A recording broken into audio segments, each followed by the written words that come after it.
नमस्कार, आप देख रहे हैं क्ली न्यूज यूपी और मैं हूं आपके साथ वैशाली वर्मा। वक्त हो चला है उत्तर प्रदेश से जुड़ी 10 फटाफट बड़ी खबरों का। इससे पहले आप न्यूज को किस जिले से देख रहे हैं हमें कमेंट के माध्यम से जरूर बताएं। यूपी में अब डिजिटल माध्यम से मालिकाना हक, कल 10 लाख ग्रामीणों को घरौनी सौंपेंगे सीएम योगी।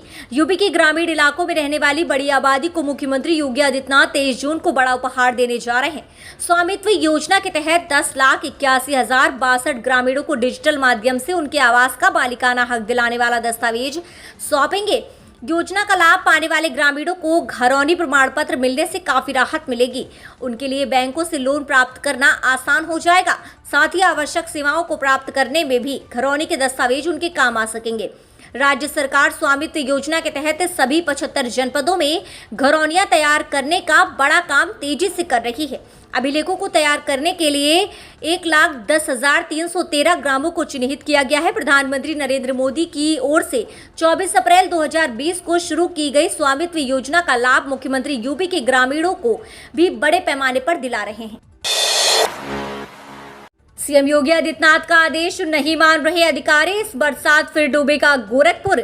मेडिकल कॉलेज रोड के किनारे की कॉलोनियों को जलभराव से बचाने के नाम पर सिर्फ मजाक हो रहा है। जब से लोक निर्माण विभाग ने नाला बनाया है तभी से उसकी ऊंचाई पर सवाल उठते रहे। एक तरफ विरोध होता रहा तो दूसरी तरफ इसे अनसुना कर नाला बनता रहा। पिछले साल कॉलोनियों में पानी भर गया, तब भी पीडब्ल्यूडी पर कोई फर्क नहीं पड़ा। मुख्यमंत्री योगी आदित्यनाथ के निर्देश के बावजूद नाला की गहराई बढ़ाने के नाम पर दिखावा किया जा रहा है। 4,000 मीटर लंबे नाले में से सिर्फ 170 मीटर लंबे नाले को गहरा किया जा रहा है। सबसे हास्यास्पद ये है कि नाले का पानी कॉलोनियों में घुसने से रोकने के लिए जगह जगह मिनी रेगुलेटर बना दिया गया है। यानी अफसर जान रहे हैं कि वर्षा होते ही ऊंचाई पर बने नाले का पानी वापस कॉलोनियों में भरेगा, कॉलोनियां डूबेंगी और पानी निकालने के नाम पर करोड़ों रुपए का तेल फूका जाएगा। जिलेवार जीडीपी और गुड गवर्नेंस इंडेक्स की तैयारी में जुटी योगी सरकार। योगी सरकार अब हर जिले के हिसाब से जीडीपी रिपोर्ट तैयार कराएगी और इसके साथ ही हर जिले में गुड गवर्नेंस इंडेक्स भी लाने की तैयारी की जा रही है। उत्तर प्रदेश पहला राज्य होगा जो जिलेवार जीडीपी रिपोर्ट तैयार करेगा। दरअसल मुख्यमंत्री योगी आदित्यनाथ अपने दूसरे कार्यकाल में शपथ लेने के बाद से ही एक्शन मोड में हैं। योगी आदित्यनाथ सारे विभागों को 100 दिन, 6 महीने और 1 साल का लक्ष्य देने के बाद हर पखवाड़े समीक्षा बैठक भी कर रहे हैं। सरकार के इस कदम को प्रदेश को $1 ट्रिलियन की अर्थव्यवस्था बनाए जाने की तरफ उठे एक कदम के तौर पर भी देखा जा रहा है। आपको बता दें, योगी सरकार इस गुड गवर्नेंस इंडेक्स के जरिए ये पता करेगी कि प्रदेश में अलग अलग सेक्टर में किस जिले की हालात कैसे हैं, किसने तरक्की की है और कौन वेंटिलेटर पर है। वन डिस्ट्रिक्ट वन प्रोडक्ट के बेहतरीन उत्पादों का डंका तो देश विदेश चारों तरफ है। इसी की बदौलत उत्तर प्रदेश लैंड लॉक प्रदेश में निर्यात में सबसे ऊपर है। कोविड काल में भी हर जिले के बेहतरीन उत्पादों की वजह से प्रदेश की अर्थव्यवस्था में बहुत ज्यादा गिरावट देखने को नहीं मिली। यूपी सरकार का सुप्रीम कोर्ट में दावा, अवैध निर्माण गिराने की कार्यवाही का दंगे से संबंध नहीं, खारिज हो जमीयत उलेमा ए हिंद की याचिका। उत्तर प्रदेश सरकार ने सुप्रीम कोर्ट को बताया है कि राज्य में चल रही बुलडोजर कार्यवाही का दंगों से संबंध नहीं है। राज्य सरकार ने जमीयत उलेमा ए हिंद पर मामले को गलत रंग देने का आरोप लगाया है। सरकार की तरफ से कोर्ट में दाखिल जवाब में कहा गया है कि जिन संपत्तियों पर कार्यवाही हुई उन्हें तोड़ने का आदेश कई महीने पहले जारी हो चुका था। लोगों को अपना निर्माण खुद हटाने के लिए पर्याप्त समय दिया गया था। राज्य के गृह विभाग के विशेष सचिव राकेश कुमार मालपानी की तरफ से दाखिल हलफनामे में सिलसिलेवार तरीके से बताया गया है कि जिन संपत्तियों का उल्लेख जमीयत उलेमा हिंद ने अपनी याचिका में किया है उन्हें हटाने की कार्यवाही लंबे समय से कानपुर और प्रयागराज प्राधिकरण कर रहे थे। हलफनामे के मुताबिक कानपुर के बेना झाभर इलाके में इश्तियाक अहमद को 17 अगस्त 2020 को पहली बार अवैध निर्माण के लिए नोटिस जारी हुआ था। लंबी प्रशासनिक प्रक्रिया के बाद मकान को सील किया गया, लेकिन उस सील को इश्तियाक की तरफ से तोड़ दिया गया। यूपी के कानपुर, लखनऊ समेत बड़े रेलवे स्टेशन पर हमले को लेकर अलर्ट डॉग और स्पेशल स्क्वाड मौजूद। यूपी में अभी अग्निपथ का बवाल शांत हुआ भी नहीं था कि एक नई आफत फिर आ गई। देश भर के कई राज्यों में अलर्ट जारी हुआ है। इसी के तहत यूपी में हर बड़े रेलवे स्टेशन और आउटर में सुरक्षा कर्मियों को तैनात किया गया है। 27 जून तक सुरक्षा कर्मियों की टीम अलर्ट रहने के निर्देश हैं। अभी तक सिर्फ निर्देश जारी हुए हैं। इसके पीछे के कारणों को बताने से अधिकारियों का साफ इंकार है।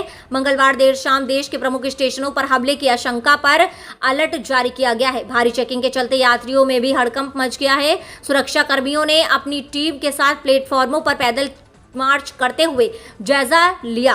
तय हुआ है कि आउटरों पर 24 घंटे फोर्स तैनात होगी। संवेदनशील ट्रैक पॉइंटों पर 24 घंटे पेट्रोलिंग के निर्देश दिए गए हैं। पेट्रोलिंग करने वाली टीम कंट्रोल रूम से सीधे जुड़ी रहेगी। परमानेंट ड्राइविंग लाइसेंस बनवाने की प्रक्रिया में हुआ बड़ा बदलाव। परिवहन मंत्री ने जारी किए नए निर्देश। यदि आप परमानेंट ड्राइविंग लाइसेंस बनवा रहे हैं तो आपके लिए ये खास खबर है, क्योंकि परमानेंट ड्राइविंग लाइसेंस बनवाने वाले लोगों को अपॉइंटमेंट मिलने में काफ़ी परेशानी हो रही थी। अभी तक रोजाना केवल 180 अपॉइंटमेंट होते थे, लेकिन अब लोगों की परेशानी देखते हुए इसकी संख्या 396 यानी 2 गुनी कर दी गई है, जिसके बाद परमानेंट ड्राइविंग लाइसेंस बनवाने वाले लोगों को इस परेशानी से नहीं जूझना पड़ेगा। ये निर्णय उत्तर प्रदेश के परिवहन मंत्री दयाशंकर सिंह के हस्तक्षेप के बाद परिवहन मुख्यालय की तरफ से लिया गया है, ताकि ड्राइविंग लाइसेंस बनवाने वाले लोगों को संभागीय परिवहन विभाग के चक्कर न लगाने पड़े। इसके लिए विभाग ने लोगों को ऑनलाइन सुविधा मुहैया कराई है। रुक रुक कर हो रही बारिश से उमस बढ़ी, लोग परेशान। मानसून आने की पहले की स्थिति लोगों को परेशान कर रही है। उमस से लोगों की मुश्किलें बढ़ रही हैं। हवा भी ना के बराबर चल रही है। मौसम विभाग के अनुसार आज आसमान में आंशिक रूप से बादल छाए रहने की संभावना है। हवा की गति लगभग 7 से 14 किलोमीटर रहने की संभावना है। अधिकतम तापमान कल के मुकाबले बढ़ा हुआ दर्ज किया जा रहा है। यही स्थिति उन्नाव की भी रहने की संभावना है। यहाँ पर भी आसमान में आंशिक रूप से बादल छाए रहने की जानकारी मिल रही है। न्यूनतम तापमान 35 डिग्री और अधिकतम तापमान 41 डिग्री रहने की संभावना है। यही स्थिति आगामी 23 जून को भी रहने की संभावना है, जब न्यूनतम तापमान 32 डिग्री और अधिकतम तापमान 41 डिग्री सेल्सियस पहुंचने की जानकारी मिल रही है। मौसम विभाग के अनुसार आज आसमान में बादल छाए रहने की जानकारी मिल रही है। न्यूनतम तापमान 35 डिग्री और अधिकतम तापमान 41 डिग्री रहने की संभावना है। ईएसआई कर्मचारियों को इलाज के लिए अब नहीं जाना पड़ेगा बाहर, बनेगा 100 बेड का अस्पताल। गोरखपुर में कर्मचारी राज्य बीमा निगम के 100 बेड का अस्पताल खुलने का रास्ता साफ हो गया है। यहां पहले से ही 50 बेड के अस्पताल का प्रस्ताव पास हो चुका था। अब उसकी जगह 100 बेड का अस्पताल बनेगा। कर्मचारी राज्य बीमा निगम के 100 बेड का अस्पताल खोलने का रास्ता साफ हो गया है। अभी तक यहां के कर्मचारियों को इलाज के लिए कानपुर, वाराणसी, गाजियाबाद या लखनऊ जाना पड़ता था। अब यहीं पर उपचार व ऑपरेशन की बेहतर सुविधा मिल सकेगी। यहां जिला अस्पताल परिसर में एक भवन में ईएसआई का अस्पताल चलता है। एक डॉक्टर व एक स्टाफ यहां काम करता है। सामान्य रोगों का उपचार यहां किया जाता है। गंभीर रोगियों को रेफर करना पड़ता है। क्षेत्रीय कार्यालय लखनऊ के उप निदेशक हरिओम प्रकाश ने बताया कि निगम ने ये योजना बनाई है। जमीन के लिए उत्तर प्रदेश सरकार से मांग की जाएगी। जमीन मिलते ही उपचार शुरू हो जाएगा। एलआईसी की इस पॉलिसी में जीवन भर पाए 12,000 रुपए महीना पेंशन, सिर्फ एक बार जमा करना होगा पैसा। हर कोई चाहता है कि उसकी रिटायरमेंट लाइफ अच्छी बीते। जब वह कमाना बंद कर दे तो उसके खर्चों को पूरा करने के लिए नकदी की कमी नहीं हो। इसमें पेंशन बड़ी मददगार साबित होती है। 60 साल की उम्र के बाद पेंशन से जुड़ी तो कई योजनाएं हैं, लेकिन कैसा हो कि आपको 40 की उम्र के बाद से ही पेंशन मिलना शुरू हो जाए। देश की सबसे बड़ी बीमा कंपनी भारतीय जीवन बीमा निगम यानी एलआईसी एक ऐसी ही योजना की पेशकश अपने ग्राहकों से करती है। यह है एलआईसी की सरल पेंशन योजना। एलआईसी सरल पेंशन योजना में आप 40 की उम्र से पेंशन का लाभ ले सकते हैं।